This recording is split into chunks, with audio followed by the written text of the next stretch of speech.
Македонците кои живеат во Грција со нетрпение го чекаат конечниот епилог од гласањето за ратификацијата на договорот од Преспа. Павле Воскопулос од партијата на македонците во Грција, Виножито, за еден ТВ изјави дека Ципрас го има потребното мнозинство да биде ратификуван договорот за името. Но според него, втората и многу побитна постапка е ратификување на протоколот за пристапување на Македонија во НАТО, документ кој исто така треба да мине низ грчкиот парламент. Баш ова е според мене најголем предизвик.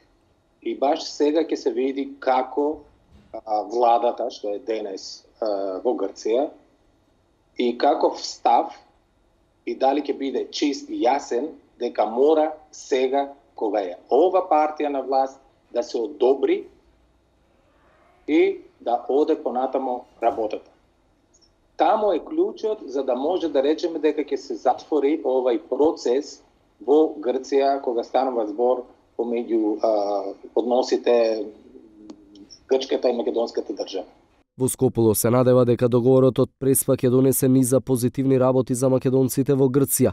Според него, двете најспорни работи за кои власта и опозицијата ги вкрстуваат копијата се државјанството и јазикот. И ќе биде и позитивна мотивација за македонското население тука, особено за свесните македонци што имат и чувство на припадност кога станува збор за приpadниците на малцинството, дека ќе дава позитивен импулс и за нас тука уште поуспешно да го последуваме прашањето на македонското малцинство, што е, да кажем, една голема дупка во Грција кога станува збор почитување на правата на малцинството. Македонија пред 2 недели ги изгласа уставните измени со што ги исполни своите обврски од договорот кој го потпише со Грција. Истите ќе стапат на сила, односно новото име на државата ќе почне да важи откако грчкиот парламент ќе го ратификува договорот и протоколот за пристапување на Македонија во НАТО алијансата.